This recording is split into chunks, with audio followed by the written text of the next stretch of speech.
Hi, welcome everyone. My name is Alison Kim, and I'm the marketing coordinator here at Litera Microsystems.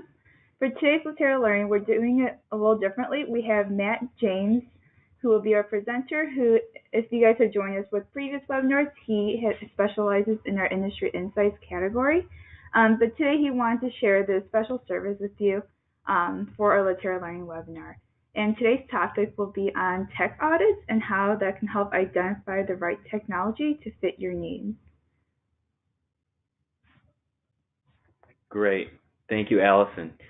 As we step through this, I do want to give a brief introduction to myself, but also this topic and what we mean by tech audits.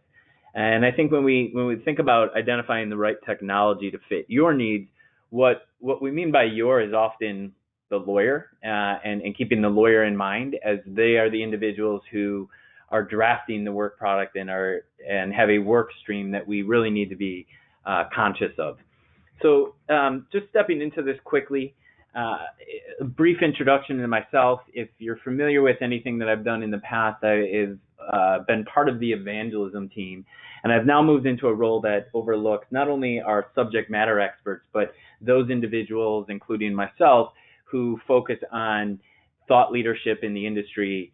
As we challenge some of the status quo, we also are out on the floor, boots on the ground, getting information and understanding challenges that firms face to bring back in internally and ensure that our technology is complementing that workflow and those needs. And as part of that, it's really important to take into consideration what we are introducing from a tech audit perspective, which is all about how does an individual accomplish their daily tasks. So this is the piece that you probably saw when you signed up for the webinar. What we're looking to do is identify the technologies that the firm has, but not necessarily in the sense of a linear list or tech stack, as we often call it, but understanding what does it take to accomplish the task using that technology. And is that something that is disruptive to the way someone works, and as a result drives a lower sense of adoption? Or is it something that actually positions the individual to be able to accomplish that task more easily and even look forward to the next task that's in line? So the tech audits, which will be something that I'll speak to here towards the end of the webinar, after I give some additional information as to why this is so relevant, is broken in the three areas, and we'll get into the details about those. But it's all about a discovery and understanding the technology the firm has invested in today, a measurement to say what does it actually look like in the work stream of someone drafting legal content, and then the end is a recommendation around what we've identified.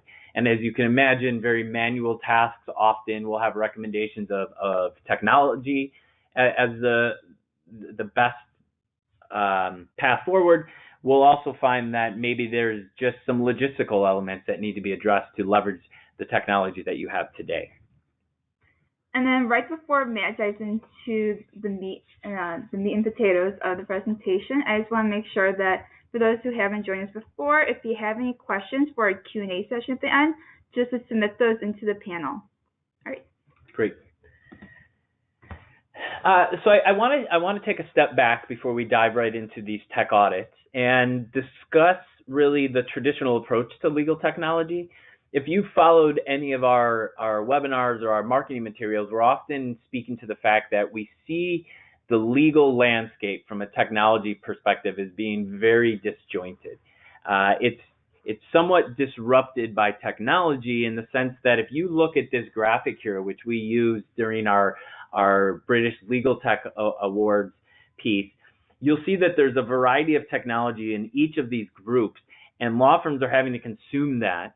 And as a result of this cherry picking back and forth, we're not always taking into consideration what and how those technologies aid them, the individual, in accomplishing their tasks. So on the left-hand side, it's kind of pointed out three common terminologies for the traditional legal landscape from a technology perspective. Often point solutions, right? We have a technology to accomplish this, or we have a technology that's here when a lawyer needs to do something. We often view them very linear, almost in the sense of line items, right? These are the technologies we own, and we're not necessarily thinking of them as to where do they play in the life cycle of drafting. And then we often hear them as stopgap technologies, right? We know that there is a challenge here. Let's get some technology. Maybe we own this technology already that a different practice area uses, and let's just make that available to this individual to help accomplish that task. And it doesn't always mean that it is tailored for that individual, that practice area, or that exact need. So this is a very convoluted picture and only a subset of some of the decisions that you need to make as a firm around the technology that you need. What the result tends to be is this purple box right here, which is low effectiveness, low efficiency, right? It's just people doing things, just clicking buttons, spending time with extra clicks, navigating tabs, leaving the Word environment to go and find the technology that is needed. And often that results in low adoption and being very disruptive to the workflow. So as we work with many of these firms, we're finding they're doing internal studies around how many clicks it takes to accomplish a task. They're assigning a dollar value to those clicks. And over a year's worth of clicks, we find that that dollar amount is very significant and is starting to lead into the conversation around efficiency. And not even efficiency in the sense of how quickly can we get something done, but how quickly can someone find the information they need internally. And that's what we tend to see is really important from an onboarding perspective, is that you try to give this landscape of the firm. Here's where you go when you need this. And that is from physical, here's where you go to find the copier, to here's where you go to get the technology that you need or what you need to inform someone when there's challenges. And ultimately what we're trying to do is get up to the top right, where we're doing the right things the right way. And that's all about empowering our end users to have the technology they need to do their job, and not promoting that they find a shortcut because the technology that's there is not intuitive or it's not front and center in their mind. I put this together because I know many of you have probably seen this emblem in the top left, which is really the logo for Litera Microsystems, which is around the drafting lifecycle. But I often hear that logo, while beautiful and outlining what it takes to create work product, almost ignores the sense of chaos that exists when creating work product. So this is a subset of kind of what that workflow would be that I've put together. But if we were to step through this, what you'll find is that there's a first draft, and that first draft is a variety of things except a blank document, right? This is prior work product. This is product originating from the outside. This is PDF to Word conversions, all of which, if you're familiar, put a challenge in the face of the drafting attorney from the get-go. And as we start to create work product, there's different routes we can go, right? Maybe this is document assembly. I have a good precedent. I want to pull from a CRM or a billing database to be able to get my client information in. Or maybe I don't have that set up, and what I'm relying on is tailoring this document. We consider it unwinding of the current client information and putting in the new information, which often is just a find and replace. And then as we start to construct work product, there's a whole variety of ways that we can go here. We could go into the DMS and search for prior work product. We refer to that as deal recall, where a lawyer remembers, oh, I did something like this a year ago, and then spends 10, 15, 20 minutes to try to find that. Or maybe we're using the research platform that the firm invests in, and we're looking for language that is publicly available, and we want to use that to strengthen our argument or strengthen our content. Or maybe we're constructing from a personal bank, right? I have documents of mine. I was at a partner retreat yesterday, and someone had told me they have a document called Quick Access, where I go to find that language I need in a timely fashion because I'm in a heavily transactional, speedy practice area, and I need to get access to that. And you can see there's 3 different layers. And then when we get into our check space, there's different formatting concerns. We're often handing this off to a support team or a paralegal or another individual who has an expertise in an area that we don't, because we're content focused and this is a document related issue. And then we often need to clean it and review it. And maybe there's things that I review for intention because I wrote the document, but doesn't make sense for me to review when it comes to punctuation and common editing mistakes. And as you get into this collaboration space where maybe you're comparing documents and sending it out, you'll see it comes right back in, and we have no control over the state of that document that comes back in, and it may need to go to review. It may need to go back for document construction. It may need to be repaired. And there's this chaos to creating work product, which is that tangible item, that I think is lost when we try to speak to a simple document lifecycle, because there really is no such thing. We talk about documents never die. We see WordPerfect remnants. We see a variety of metadata or attributes that show that these documents go on for a significant amount of time. And when you look at it in this sense, it really becomes important to think of, where does technology play in each of these spots, or where does the DMS application come into play? Where do we need those integration points? In addition to that, something that's not new whatsoever, but probably really relevant to speak to, is just the world we live in today, right? These continuous updates that are everywhere. Document management systems, Microsoft Office, Microsoft Windows, this constant need to update our technology. And if we have a disjointed set of technology, it often requires us to rebuild that Jenga block every time, right? It requires us to retest and revet everything when a new update comes out or a security update comes out. So there's this desire really to consolidate the amount of touch points that we have on our desktop. Go lean with our solutions, but make sure we have the right ones to do the right job. And as we introduce the tech audit, what you'll find here is that our goal is to identify the technology that's being used, if there is technology there. Is it complementary to the way that someone's working, or is it disruptive to the way someone's working? Is there a better way to automate some of the low-value work than they are doing today? And is there a way of focusing on the high-value work? And then the disclaimer that we're offering here is this is a service that's very educational. Is you take the opportunity to work with us, not only do we learn more about your legal desktop and your firm and the culture of your firm and how your users work, but we also can start to share some of our knowledge as to ways that firms have introduced technology to better serve their lawyers, or new approaches to leveraging technology to save clicks and save screen hops. And as you look on the right-hand side here, in just 30 minutes of the first session, we can review the tools, we can assess gaps, we can recommend technology, and we can share the best practices. And those are 3 30-minute sessions. Sometimes the measurement can take a bit longer if we want to look at a larger set of workflow or multiple workflows. But again, it's educational to everybody involved, and it allows us to build the credibility with our lawyer population that we understand how you work. We're not just the technical folks that know about the technology. We understand how you would use it to accomplish your daily needs.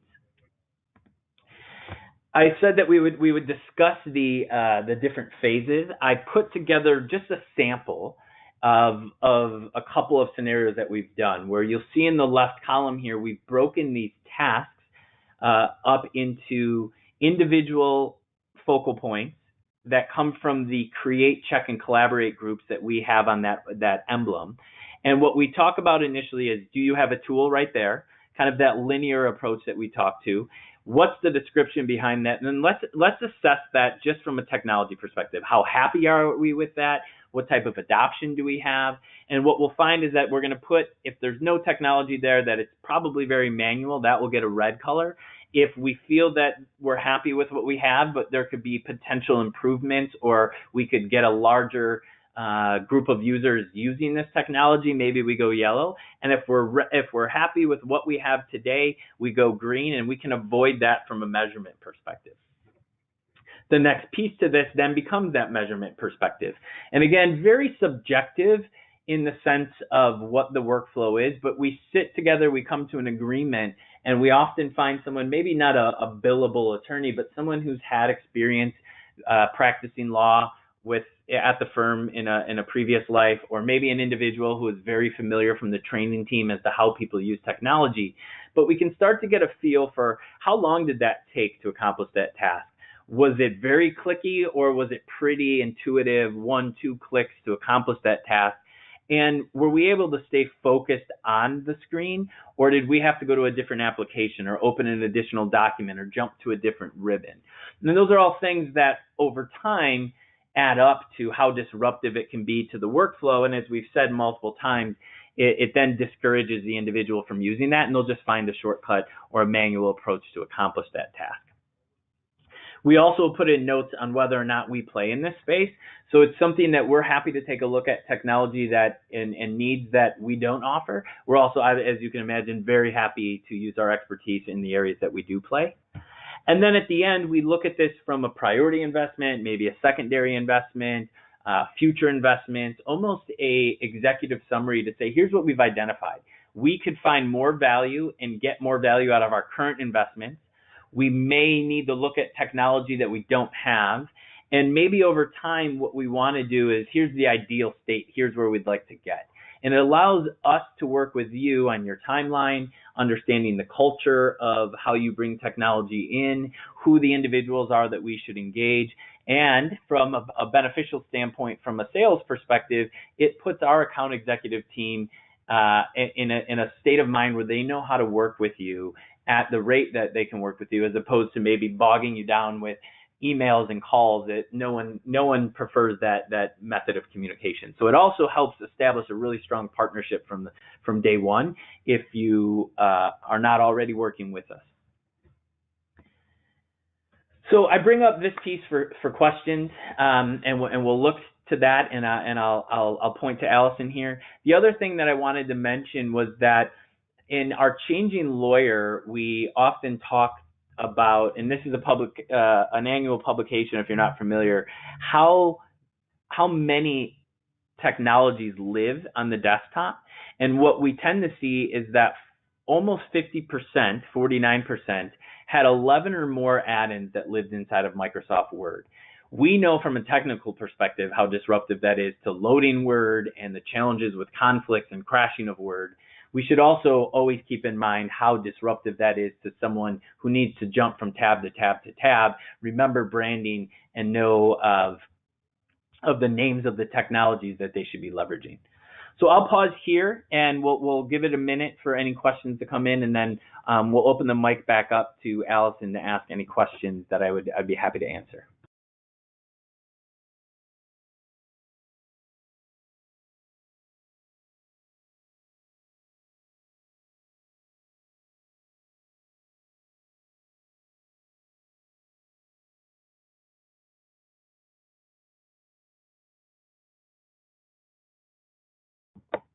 All right, so we'll go with our first question. Lisa is curious as to where can she find the sign-up page for the tech audit? Yes, I actually have that I was going to show, and I haven't. That is something that we have on our website, and you can see up here, it's campaigns.litera.com. We can send this out to all parties involved, but it's audit your existing document technology. You'll see here, this was the piece I actually brought in that speaks to it. And then on the right-hand side, you can request an assessment. I think it's important to speak to those of us who are involved in doing so, right? I have a bit over a decade in this space. Sherry and Chuck are approaching 3 decades if they're not already there, right? So they're, if you've worked with them in the past, maybe on office planning engagements, or you've been part of the ILTA community, you may be very familiar with these individuals, but you can submit something. We'll be happy to reach out to you and talk to you about what it entails. Great. And then another question comes from Josh. What tools do you use for the measurement portion of the audit process? Yeah, absolutely. So just stepping back so everybody's familiar with which stage that is. There's a variety of tools that we use at this point in time. So first and foremost, we've done these on site, we've done them remote. We do like to capture and record the session. It gives us the opportunity to step back through things and not have to put the burden of the time constraint on our firms. So a couple of things: we'll record the session and we'll step through it. We have surveys that we have used to send out, so Microsoft forms that we've sent out, where we can poll our population to say where we want to focus our time and effort, or what you find to be more administrative or disruptive. We've done the office planning engagements, as we've spoken to, where we can really get an understanding of how Word is set up today. We can improve some of the settings just from a pasting perspective and things that kind of eliminate some of the hurdles, so we can do things natively as well.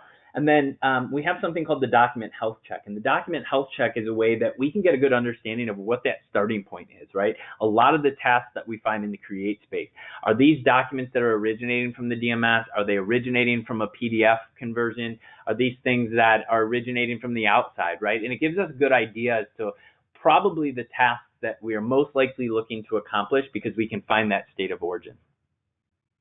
Great. And then those are all the questions we had for today. Wonderful. So I think then just as last pieces here, what we want to speak to is what's coming. Yep. So next month, at the end of May, we'll have a new Litera Learning on what's new in Contract Companion 10.2. You can find that by going to litera.com/webinars to see what other upcoming webinars we have in store, as well as Matt mentioned any archived webinars that we've done in the past, which this current one will also be uploaded tomorrow. So you can use that as a reference point, but you will also receive a copy of the recording after today. Wonderful. We thank you all for attending, and as mentioned, if there's any follow-up that we can provide, please do not hesitate to reach out.